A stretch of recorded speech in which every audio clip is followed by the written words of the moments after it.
Começa. Pronto, foi. Então, gente, hoje a gente vai ter nossa segunda monitoria, né?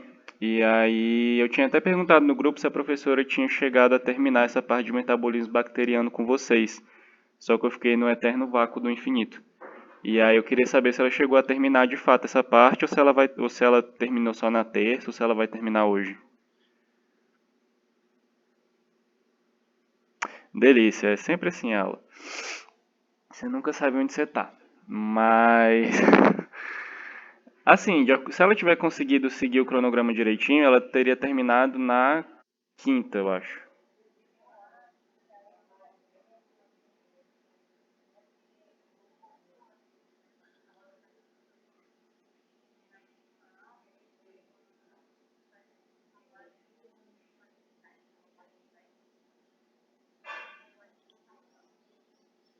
Beleza. Então, nessa parte aqui dessa monitoria de vias de metabolismo bacteriano, o que eu vou falar para vocês? Vai ser basicamente uma introdução onde a gente vai separar, né, as diferentes vias que diferentes bactérias podem fazer e também falar do que são essas vias metabólicas de fato. Então vocês vão perceber que vai ser basicamente um resumo de bioquímica. E eu acho que vai ser interessante porque a gente sabe que nossa bioquímica não é lá essas coisas todas. Então acho que vai ser um resumo interessante para vocês, certo? Então eu vou começar aqui. Então, primeiramente, né, quando a gente quer falar de metabolismo bacteriano, a gente tem que pensar em classificar essas bactérias de diferentes formas quanto a essa necessidade do metabolismo. Então, inicialmente, quanto à necessidade de carbono, a gente pode classificar esses micro-organismos em seres autotróficos, né, bactérias autotróficas, e bactérias heterotróficas. Até aqui tudo bem, certo? As bactérias autotróficas, elas vão conseguir essa cadeia carbônica que é necessária para o metabolismo delas, através do quê? Das moléculas de dióxido de carbono, ou seja, o CO2. Então, esses autotróficos aqui, eles vão fazer basicamente dois mecanismos. Ou eles vão ser fotoautotróficos, né? Que seria, a gente lembra aqui logo de quem? Da fotossíntese. Então, aqui seriam, essas bactérias vão conseguir esse CO2 através do mecanismo da fotossíntese, certo? Outro mecanismo seriam as bactérias quimioautotróficas, que diferente dessas daqui, elas não conseguem utilizar a luz para gerar esse... Aliás, não conseguem utilizar o CO2 através da luz, então não conseguem... então elas precisam de outros mecanismos. E aí o mecanismo que ela vai utilizar aqui é basicamente a oxidação de substâncias inorgânicas, certo? Basicamente nitrogênio, ferro, enfim. Essas quimioautotróficas aqui vocês também podem encontrar, dependendo da literatura, como quimiolitotróficas. Lembra que lito é referente à rocha. Então essas bactérias vão estar muito associadas a superfícies rochosas, que é onde elas conseguem essas moléculas inorgânicas, beleza? E a gente pode pensar aqui, quem são essas bactérias fotossintetizantes? São basicamente as bactérias sulfurosas, verdes e púrpuras. Então, sulf lembra sempre de enxofre, né? Então são bactérias que têm alguma coisinha ali a ver com enxofre. E as cianobactérias. Já as quimioautotróficas ou quimiolitotróficas vão ser basicamente as bactérias nitrificantes e as arqueobactérias. Lembrando de nitri, sempre lembrar do nitrogênio, certo? Aqui são exemplos. Só que essas bactérias aqui não vão ser tão importantes para a gente. Quem vai ser realmente importante para a gente vão ser as bactérias heterotróficas, porque são essas lindonas aqui que vão atuar como patógenos nos nossos pacientes, que vão causar doenças nos nossos pacientes, certo? E aí essas heterotróficas vão conseguir esse carbono através de moléculas orgânicas que elas vão conseguir assimilar. E aí, da mesma forma, a gente vai ter dois mecanismos. A gente pode ter as bactérias fotoheterotróficas, que a gente lembra aqui de luz também, mas ao contrário das fotoautotróficas, elas não conseguem realizar a fotossíntese. E as quimioheterotróficas, que vão ser as mais comuns, que elas vão conseguir uma energia através do alimento. Só que o que é esse alimento? Só deixa eu ver se eu... Pronto. O que é esse alimento? Esse alimento pode ser basicamente qualquer matéria orgânica. Pode ser uma carne que tá em processo de decomposição, pode ser material orgânico do solo, né, como no caso das bactérias saprófitas, podem ser vegetais, carcaças, enfim, certo? Normalmente esse termo aqui, bactéria saprófita, que está associada com essas quimias heterotróficas, vai estar associado com as bactérias que conseguem sobreviver no solo, que conseguem tirar essas moléculas orgânicas do solo e conseguir sobreviver. Por exemplo, a Brucella, as bactérias do gênero Brucella são um exemplo disso. Então, quando a professora Adriana estiver ministrando lá aquela parte de bacteriologia especial, que é onde ela vai falar dos diferentes gêneros, em algumas bactérias vocês vão ver isso daqui. Uma delas é a Brucella. E aqui na foto heterotrófica a gente tem as bactérias não sulfurosas, certo? Isso daqui é a classificação quanto à necessidade do carbono. A gente também pode classificar de acordo com a necessidade do oxigênio. E aí, de acordo com isso, a gente tem essas 5 categorias aqui. Essas bactérias podem ser aeróbias, que são aquelas bactérias que necessariamente precisam do oxigênio para sobreviver e utilizar ele no metabolismo, e elas precisam de grandes concentrações de oxigênio. As microaerófilas vão ser uma espécie de aeróbia menos fresca. Então, elas conseguem sobreviver em ambientes com oxigênio, elas utilizam oxigênio, mas elas não precisam de grandes tensões. Então, aqui é como se, vamos supor, a gente tem dois meios de cultura aqui bonitinho. Bonitinho uma ova, né? Mas tudo bem. E aí... Não, amarelo é horroroso. E aí esse ambiente aqui tem 100% de oxigênio. E esse aqui tem 20%, certo?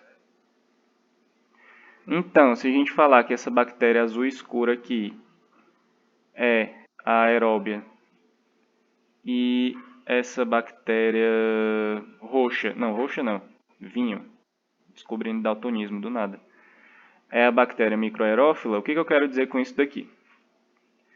Vamos lá, aqui é um meio de cultura que tem 100% de oxigênio e que tem 20% de oxigênio. Nesse 100% de oxigênio aqui, a bactéria aeróbia vai sobreviver, assim como a microaerófila, porque não é porque ela precisa de pequenas quantidades de oxigênio que grandes quantidades vão ser tóxicas para ela, certo? Já aqui, o que vai acontecer nesses 20%? Essa aeróbia vai morrer, porque ela tem uma grande necessidade de oxigênio, e a microaerófila vai ficar de boa, certo? Deu para entender essa diferença?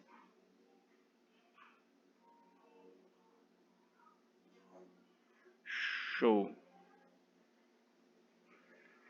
Aí a gente pode ter também as anaeróbias facultativas, que elas, basicamente, como é que eu posso dizer? Elas não precisam do oxigênio para o seu metabolismo, mas o oxigênio também não é tóxico para elas. É isso? Não. As anaeróbias facultativas, elas conseguem mudar, elas podem sobreviver tanto em ambientes com muito oxigênio, quanto em ambientes com nenhum oxigênio, na realidade. Então aqui, nesse ponto aqui das anaeróbias facultativas, o oxigênio ainda não é tóxico para elas, certo? Essa descrição que eu falei antes aqui serve para as aerotolerantes. Essas bactérias aerotolerantes vão ser bactérias que não utilizam o oxigênio, mas que o oxigênio também não é tóxico para elas. Então, é diferente das anaeróbias obrigatórias. As anaeróbias obrigatórias tanto não utilizam o oxigênio, quanto também o oxigênio é tóxico para elas. Então, se naquele mesmo exemplo aqui a gente colocar essas anaeróbias num ambiente que tem muito oxigênio, elas vão acabar morrendo, certo? E essa classificação se dá basicamente através do quê? Através dessas enzimas. Então, a superóxido dismutase, a catalase e a peroxidase. A superóxido dismutase vai ser basicamente uma enzima que consegue pegar um superóxido qualquer e transformar em oxigênio livre e peróxido de hidrogênio, que nada mais é do que água oxigenada, certo? Isso daqui é muito importante porque serve como uma defesa antioxidante. Então essas bactérias aqui conseguem sobreviver em ambientes aeróbicos, né, ambientes que têm oxigênio, graças a essa enzima, porque elas têm essa defesa antioxidante que as anaeróbias obrigatórias não têm. Já as anaeróbias facultativas, elas apresentam na sua composição a enzima catalase. A catalase nada mais é do que uma enzima que ela vai, como é que eu posso dizer? Vai pegar esse peróxido de hidrogênio, certo? E vai... Pronto. Ela vai pegar esse peróxido de hidrogênio, vai catalisar a reação e vai transformar em água e oxigênio. Então, da mesma forma, a gente vai ter aqui o quê? A formação de oxigênio livre para o meio, certo? E essa catalase aqui, ela serve, quando a gente estiver falando de diagnóstico microbiológico, ela vai ser um dos testes bioquímicos que a gente pode fazer. E ela basicamente é o quê?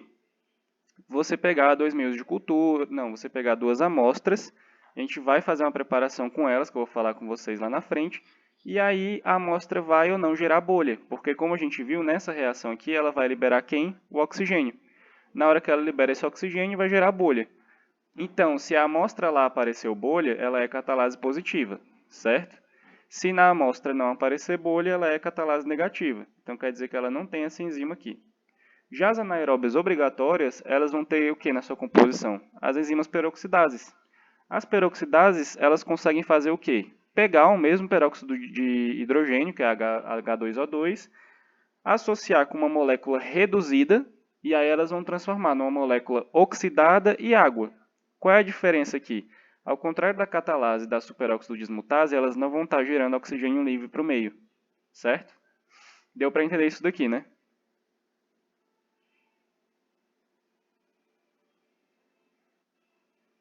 Show. E aqui essa figurinha é só para poder resumir o que a gente acabou de falar. Então aqui a gente vai ter um meio com uma bactéria aeróbia, uma bactéria anaeróbia, aeróbio facultativo, né? Microaerófilo e anaeróbico. Isso daqui tá errado na realidade, eu acho que é aerotolerante. Mas enfim. As aeróbias, a gente vê aqui que elas vão estar concentradas onde a gente tem a maior tensão de oxigênio, né? A gente consegue ver que vai a parte mais em cima é a parte que tem maior tensão, a parte mais embaixo é a parte que tem menor tensão. Então, essas aeróbias vão estar nessa região aqui de maior tensão de oxigênio, justamente por aquilo que eu falei, elas têm uma grande necessidade desse elemento para o seu metabolismo, para a sua sobrevivência. Já as anaeróbias, elas vão estar preferentemente nas regiões que tem pouco oxigênio, certo? Porque elas não sobrevivem ali. Então, quanto menos oxigênio tiver, melhor para elas. As anaeróbias facultativas, elas estão em todo canto. Elas tanto estão aqui na região que tem muito oxigênio, quanto na região que tem pouco, certo?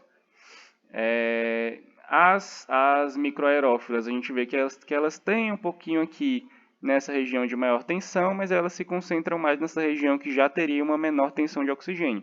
Não é zero, né, como a gente está vendo aqui uma predominância das anaeróbias, mas é uma tensão menor do que nessa partezinha rosa aqui, certo?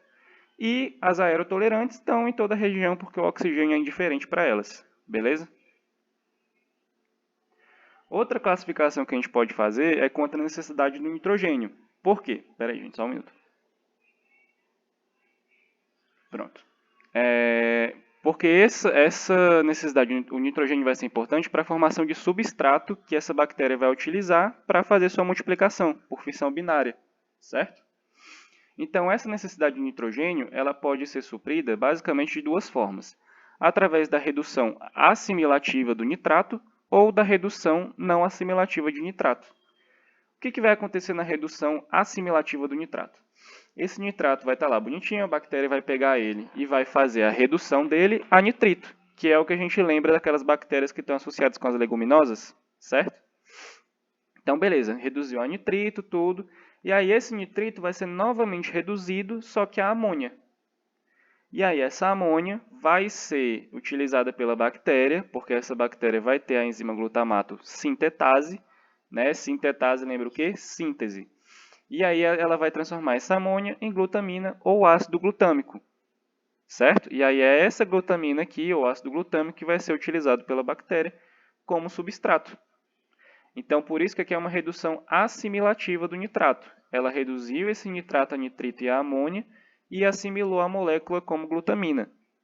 É diferente da redução não assimilativa. Da mesma forma que a bactéria reduziu esse nitrato a nitrito e tudo, aqui ela também vai fazer essa mesma redução, só que ela não vai utilizar, não vai pegar essa glutamina para ela. Então, o que ela vai fazer? Ela vai fazer essa redução desse nitrato a nitrito, pronto, como eu falei, vai ser importante para o crescimento bacteriano. E aí vai chegar no ponto que ela vai reduzir tanto que a gente vai ter ou o NO2, que é o dióxido de nitrogênio, ou o nitrogênio. E aí nenhum deles vai ser aproveitado pela bactéria. Então a bactéria libera isso para o ambiente. E aí a gente pode perceber essa questão da necessidade de nitrogênio através do teste de redução de nitrato. O teste de redução de nitrato é basicamente o quê? A gente vai fazer em duas etapas. Na primeira, a gente vai pegar uma amostra, né, da bactéria no caldo nitrato e vai colocar dois aditivos. Na hora que a gente coloca esses dois aditivos aqui, se a coloração não se alterar, se ela continuar com essa coloração transparente, a gente pode falar que essa amostra é negativa. O que isso quer dizer? Que ela não faz a redução do nitrato, em teoria. Se essa amostra mudar de coloração para essa coloração aqui mais avermelhada, quer dizer o que para a gente? Que é uma amostra positiva. Então, é uma amostra de uma bactéria que faz redução do nitrato, certo? Eu falei, a gente tem dois passos, né? E olha a diferença aqui. Aqui o vermelho está positivo, aqui o vermelho está negativo. Qual seria o segundo passo? A gente vai pegar essa amostra que deu negativa, essa amostra que continuou descolorida, e a gente vai adicionar zinco.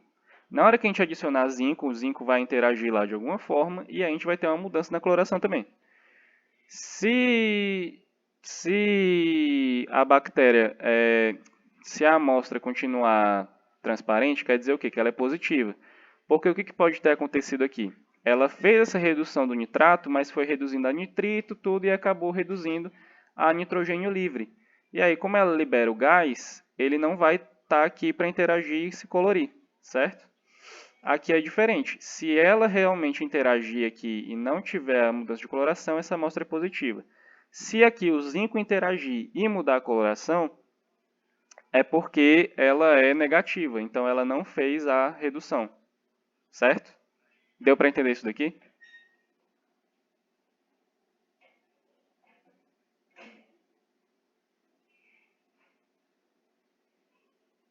Vou supor que deu. E aqui a gente vai falar necessariamente das vias metabólicas, que vai ser aquela questão da revisão de bioquímica, né, que eu falei para vocês. Então, começando aqui, a gente vai falar das etapas das diferentes vias do metabolismo anaeróbico primeiro, certo? Lembrando, aqui a gente está falando das bactérias que são necessariamente patogênicas para os nossos pacientes. Então, vamos lá. Metabolismo anaeróbico vai ser basicamente feito através do quê? Da glicólise ou da fermentação. A glicólise a gente lembra bem, certo? Lá da bioquímica, vai ser uma via que pode ser feita tanto pelas bactérias autotróficas quanto heterotróficas, beleza? E também pode tanto ser feito pelas bactérias aeróbicas quanto anaeróbicas, mas aqui a gente vai falar dessa condição de anaerobiose. E a glicólise consiste basicamente no quê? Na gente pegar a molécula de glicose, que está aqui bonitinha, e quebrando ela, tal, não sei o que, até chegar em duas moléculas de piruvato e produzir 2 ATPs, que na verdade vão ser nosso saldo energético aqui, certo? Já a fermentação vai ser uma via metabólica que ela obrigatoriamente tem que ocorrer na ausência do oxigênio. Então a gente lembra lá do rumen. O rumen é um ambiente de anaerobiose ou de aerobiose? Pronto, se é anaeróbico, ali está acontecendo o quê? Fermentação, certo? E aí essa fermentação vai ser basicamente uma questão de metabolização desse piruvato, certo? E aí ela se resume a essa metabolização do piruvato, só que ela vai ter diferentes produtos e dessa forma a gente vai ter diferentes subtipos de fermentação. Então aqui a gente tem alguns exemplos. A fermentação alcoólica vai pegar esse piruvato e gerar etanol. Fermentação lática, pegar o piruvato, transformar em ácido lático. Acética, piruvato em ácido acético. E a butírica, em piruvato em ácido butírico, certo? Aqui são só alguns exemplos. Falando da via glicolítica em si, né, ou a glicólise, a gente pode separar ela em duas fases. Inicialmente, vamos falar aqui da fase preparatória, que vai desde a glicose até essa produção de gliceraldeído 3-fosfato e de hidroxiacetona fosfato. Na fase preparatória, o que a gente vai precisar inicialmente? Da questão da fosforilação da glicose, que é onde a gente vai ter a formação dos intermediários glicose 6-fosfato e frutose 1,6 de fosfato. Para vocês, por que essa fosforilação aqui é importante?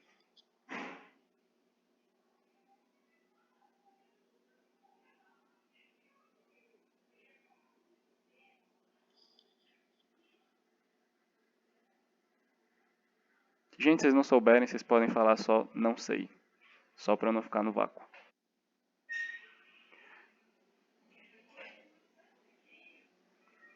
Justo. Então, a membrana celular dessas bactérias, ela não consegue, ela impede a passagem de fósforo, de compostos fosforilados.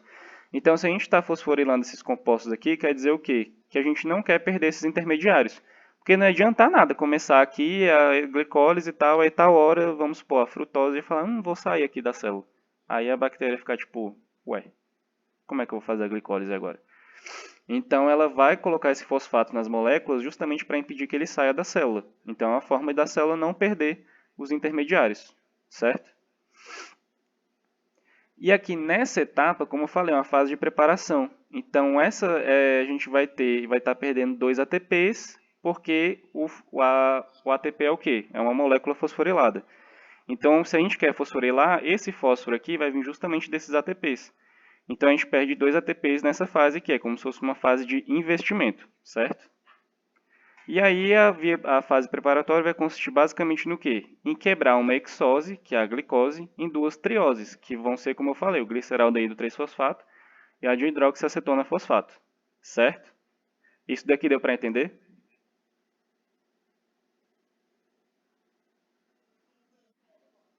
Show! Agora vamos para a segunda fase. A segunda fase vai ser a fase de produção de energia em si. Então, a gente vai ter basicamente a geração de NADH e do piruvato, né, que é o ácido pirúvico, como eu falei lá atrás, vai ser o produto final dessa via glicolítica. E aí esse piruvato, ou ácido pirúvico, vai seguir para o ciclo de Krebs, se for uma bactéria aeróbica, ou para fermentação, no caso das bactérias obrigatoriamente anaeróbicas, certo? E aqui, a gente, ao invés de ter a perda de ATP, a gente vai ter o ganho de 4 ATPs. Por que isso é importante? Lembra que eu falei aqui que a bactéria vai... Enfim, a bactéria, a gente, qualquer organismo que faça glicólise, aqui ela vai estar investindo 2 fosfatos. Então, ela vai estar investindo 2 ATPs e perdendo 2 fósforos aqui. Aqui, ela vai estar sendo paga com 4 ATPs. Então, aqueles 2 ATPs que ela perdeu aqui, ela vai estar ganhando, vai estar pagando, né? E ela vai estar ganhando 2 ATPs de lucro. Então, saldo de 2 ATPs, stonks para a bactéria, certo? Deu para entender essa parte da glicólise? Show! Aí, algumas bactérias, ao invés de fazer a glicólise, elas podem realizar a via das pentoses, certo? O que eu quero dizer com isso daqui? A via das pentoses, ela necessariamente, basicamente é o quê? Uma via de oxidação de hexoses. Esse termo oxidação aqui lembra oxigênio. Aí vocês podem falar, ué, mas por que você está falando de coisa que precisa de oxigênio nos metabolismos anaeróbicos? Isso daqui é só para lembrar vocês que a bactéria pode fazer vias alternativas. Isso daqui, lógico, não vai estar acontecendo numa bactéria que é estritamente anaeróbica, tá? Eu estou falando aqui só como uma forma de lembrar que elas podem, as que utilizam oxigênio, elas podem fazer outras vias que não a glicolítica, certo? Então, ela vai ser uma etapa que acontece independente da glicólise, por isso que ela consegue substituir, e ela basicamente vai consistir no quê? Na quebra de uma hexose em NADPH e ribose 5-fosfato. Essa ribose 5-fosfato aqui vai ser importante por quê? Ao contrário lá da glicólise, na via das pentoses a gente não vai ter a produção de ATP. Então não é uma rota necessariamente energética. Mas a ribose 5-fosfato, que é o produto, vai ser utilizada para compor os ácidos nucleicos dessas células. Certo? Então vamos lá. A via das pentoses vai ter também duas fases. A gente vai ter a primeira fase, que vai ser a fase necessariamente oxidativa, onde vai ocorrer, como eu falei, independente da glicólise, e vai ser basicamente o quê? A quebra daquela glicose 6-fosfato, ou seja, a gente já percebe aqui que essa glicose foi anteriormente fosforilada, então vai quebrar essa glicose 6-fosfato numa ribulose 5-fosfato. Essa ribulose 5-fosfato é a mesma coisa que a ribose 5-fosfato? Não, certo? E aí aqui a gente vai ter o que? A produção de NADH e do CO2, beleza? E aqui a gente vai ter a segunda fase, que é a fase não oxidativa. Como eu falei, Peraí, gente, vou beber uma água.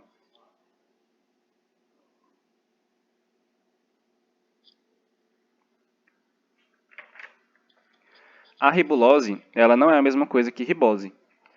E por que que isso é importante? Porque essa ribulose aqui, ela não vai conseguir sofrer uma ação das enzimas que estão presentes nessa fase da via das pentoses.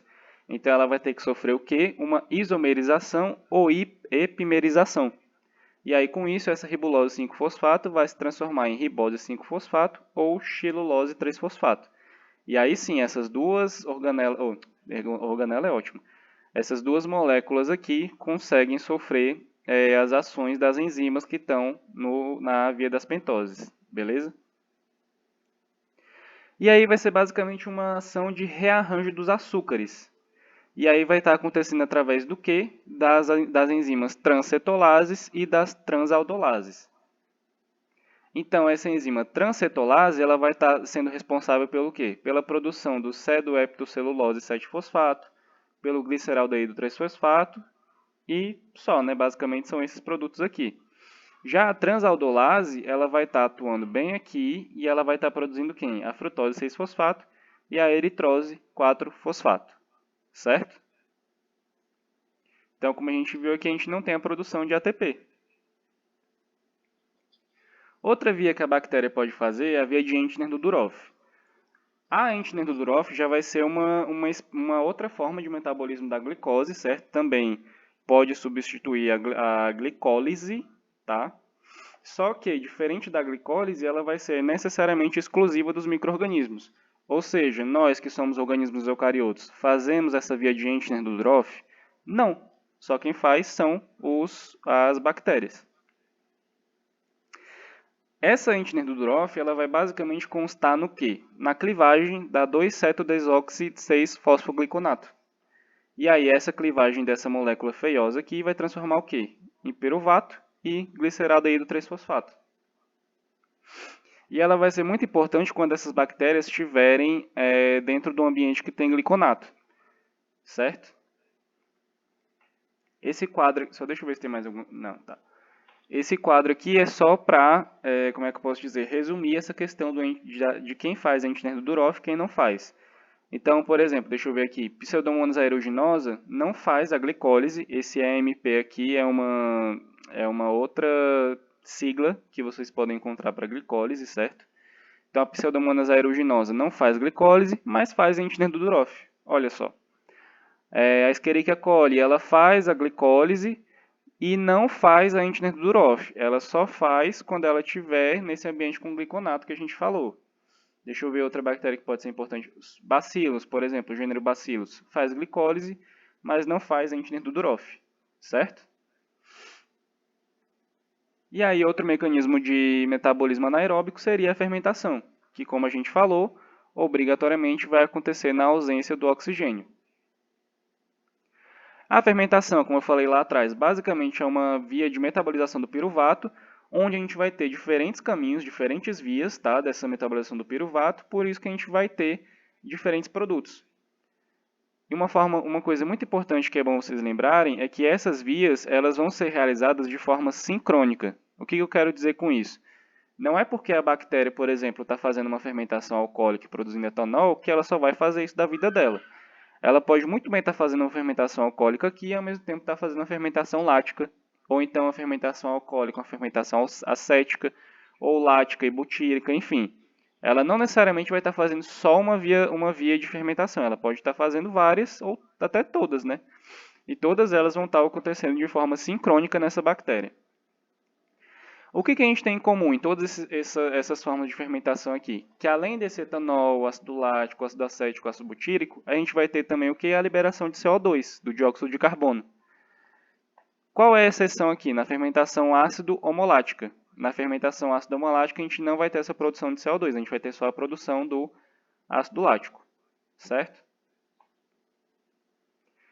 E aí, nessa parte da fermentação, é bom a gente falar de alguns testes com vocês. Primeiro, a gente pode falar do teste de Voges-Proskauer, que ele vai ser basicamente o quê? Ele vai detectar se essa amostra que você está analisando, ela é uma amostra fermentativa. E como que ele faz isso? Ele vai fazer isso através da detecção da acetoína. Essa acetoína aqui vai ser importante porque ela é uma molécula que vai ser um intermediário da fermentação butanodiólica. Então, se a bactéria faz essa fermentação butanodiólica aqui, vai produzir acetoína, a gente vai conseguir identificar essa amostra como positiva no teste de Voges-Proskauer, certo? E aí o que a gente vai fazer aqui? Ela vai ser muito importante para o diagnóstico de amostras com Klebsiella pneumoniae e Clostridium perfringens. E a gente vai fazer basicamente o quê? Primeiro, a gente vai adicionar hidróxido de potássio nessa amostra. Hidróxido tem o que no nome? Óxido. Óxido lembra o quê? Oxigênio. Na hora que a gente colocar esse hidróxido de oxigênio, o oxigênio presente nesse hidróxido vai interagir, vai reagir lá com essa bactéria e a gente vai ter uma oxidação da acetoína, justamente porque tem o oxigênio na molécula.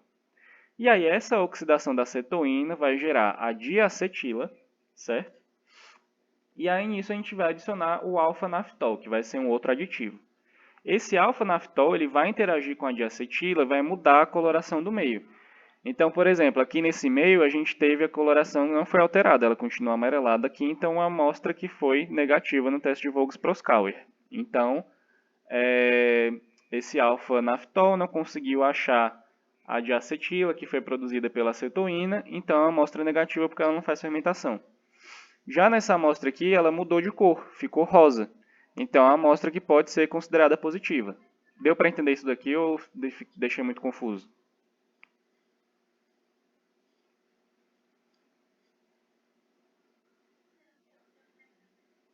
Show. Outro teste que a gente pode fazer é o teste do agarmanitol. O agarmanitol, esse teste aqui, nada mais vai ser do que o quê? A gente vai pegar a nossa amostra e vai semear ela no meio de agarmanitol com vermelho de fenol. Então, originalmente aqui, esse meio vai estar todo rosa ou então vermelho, certo? Que seria essa coloração que a gente vê aqui do lado esquerdo. Ele vai ser importante para a gente detectar amostras fermentativas do Staphylococcus aureus. Como que isso vai acontecer? A gente vai colocar lá, né, essa amostra no argamanitol com vermelho de fenol. O vermelho de fenol aqui ele vai estar atuando só como um indicador, certo? Então, beleza, a gente colocou lá esse Staphylococcus aureus no agarmanitol. Se ele for realmente o Staphylococcus aureus que faz fermentação, o que vai acontecer? Ele vai realizar a fermentação de fato, e aí quando a gente tem a fermentação, o que vocês acham que acontece com o pH? Ele aumenta ou diminui?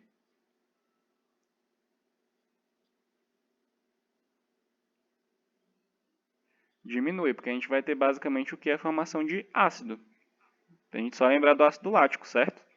Então, se a gente está produzindo ácido, a gente está diminuindo o pH. Na hora que ela diminuir esse pH, ela vai alterar a coloração do meio de cultura. Então, aqui a gente tem, né, bem divididazinha a nossa placa. Aqui ela continua vermelha, aqui ela mudou de coloração para amarela. Nessas duas amostras aqui, para vocês, qual é a negativa e qual é a positiva?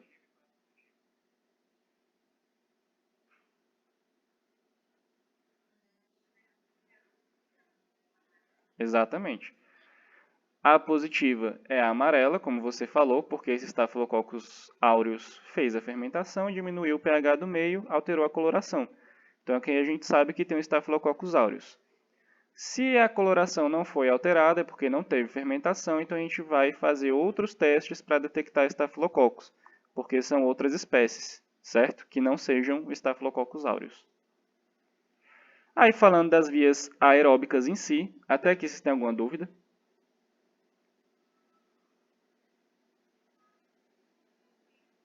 Ok.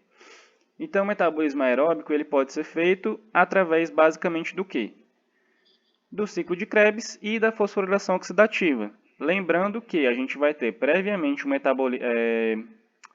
a metabolização da glicose em piruvato e aí esse piruvato vai sofrer essas ações aqui. No ciclo de Krebs, a gente tem que lembrar que ele vai estar acontecendo no citoplasma das bactérias, diferente de nós que somos eucariotos. Nas células eucarióticas, o ciclo de Krebs acontece onde?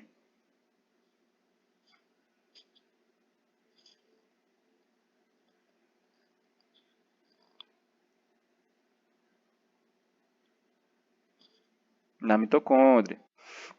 Então vai estar acontecendo lá dentro da mitocôndria bonitinho, certo? Aqui a gente vai estar dentro do citoplasma porque a bactéria não tem mitocôndria. E aí vai ser basicamente o quê? A gente pegar o acetilcoenzima A, lembrando que o acetilcoenzima A ele é um produto da oxidação do piruvato. Por que esse piruvato tem que ser oxidado? Porque, assim como a gente falou lá da ribulose, na via das pentoses, o piruvato ele não consegue ser substrato para as enzimas do ciclo de Krebs. Então, ele vai ter que ser previamente oxidado em acetilcoenzima A. Aí, o acetilcoenzima A, que entra de fato no ciclo de Krebs, vai sofrer todas aquelas reaçõezinhas bonitinhas e vai ser transformado em duas moléculas de dióxido de carbono. E o rendimento dele vai ser de acordo com a glicólise. Então, por exemplo, se em uma glicólise a gente tem duas moléculas de piruvato, a gente vai ter a oxidação dessas duas moléculas de piruvato em duas moléculas de acetilcoenzima A, que vão gerar, depois das reações do ciclo de Krebs, 4 moléculas de NADH, 2 FADH2 e 2 moléculas de ATP. Beleza? Então aqui é o ciclo de Krebs bem resumidinho. A gente tem o acetilcoenzima A, lembrando que é a oxidação do piruvato, né? Vai entrar no ciclo de Krebs, vai ser transformado em citrato, bonitinho. Aqui a gente vai ter a produção dos dois NADH que eu falei. Ser transformado aqui, FADH2, tal. Esse é o ciclo de Krebs resumido, tá? Não, é como eu falei.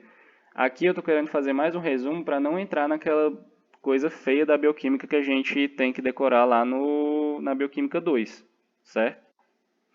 Até porque o que vai ser importante aqui não é bem vocês saberem passo a passo dessas reações. Aqui, na realidade, o que vai ser mais importante é vocês saberem como as bactérias podem utilizar essas vias metabólicas para conseguir sua sobrevivência, para conseguir sua nutrição, assim, né, entre aspas. E aí, na fosforilação oxidativa, a gente tem que lembrar que ela depende de uma cadeia transportadora de elétrons. Essa cadeia transportadora de elétrons vai estar acontecendo na membrana celular dessas bactérias, certo? Enquanto lá nas células eucarióticas acontece na mitocôndria. E se a gente tem uma cadeia transportadora de elétrons, a gente necessariamente precisa de um quê? De um aceptor final de elétrons.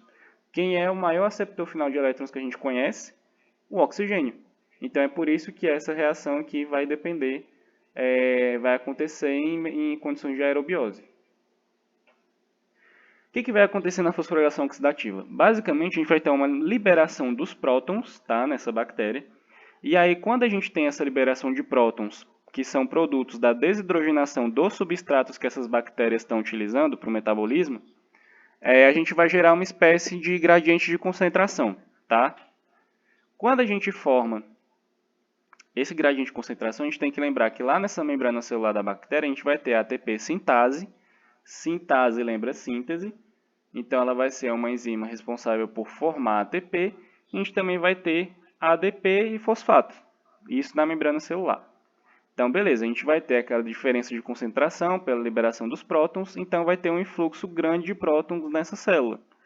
Na hora que a gente tem um grande fluxo de prótons, isso vai ativar a enzima ATP sintase e ela vai fosforilar essa molécula da ADP.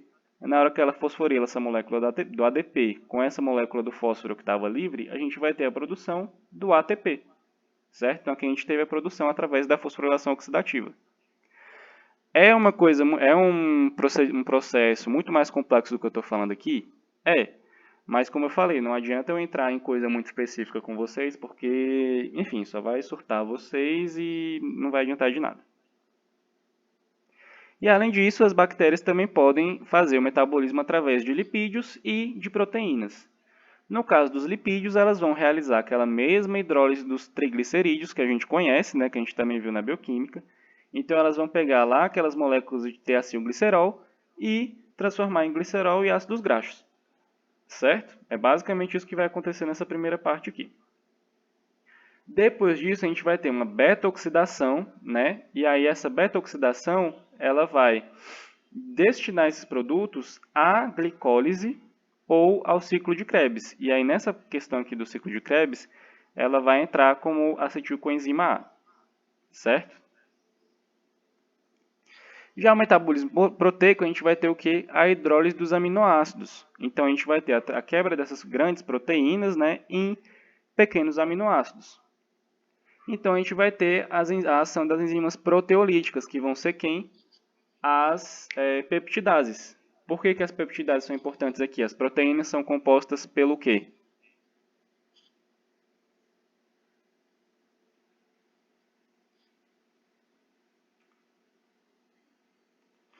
Por ligações peptídicas, exatamente, que são ligações muito fortes. Então, essas enzimas peptidases vão quebrar essas ligações peptídicas. E aí a gente vai separar esses aminoácidos aqui de boa. Só que, além disso, esses aminoácidos vão ser desaminados. O que isso quer dizer? Desaminar é você retirar a molécula o grupamento amina que está nesse aminoácido, certo? Então, nesse momento que ele é desaminado, vai sobrar só o quê? Vamos desenhar aqui bonitinho. Pera. Basicamente, o aminoácido é uma cadeia carbônica com uma molécula de amônia, certo? Se a gente está fazendo a desaminação dessa molécula, a gente está tirando, a amina. O que está sobrando aqui nesse aminoácido? A cadeia carbônica. E aí essa cadeia carbônica vai entrar aqui para a glicólise, pode ser direcionada ao ciclo de Krebs ou ser direcionada à fermentação, certo? Então, para resumir, a gente acabar essa parte do metabolismo aeróbico. Lembrando novamente que tudo isso vai acontecer com aquelas bactérias heterotróficas, beleza? Então, essa bactéria aeróbica e heterotrófica vai chegar aqui e pegar esses nutrientes que estão presentes no meio. E aí, esses nutrientes, como eu falei, presentes no meio de cultura.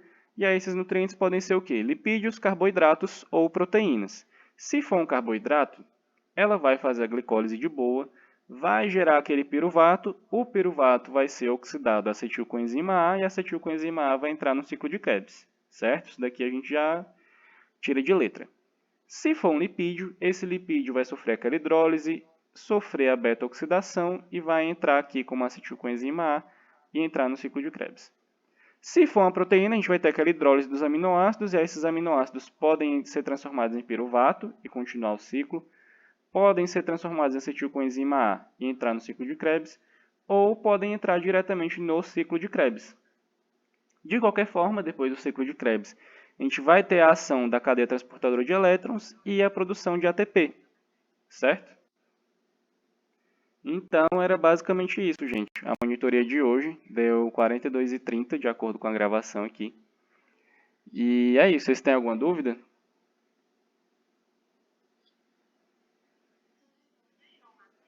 Nada. Deixa eu fechar aqui.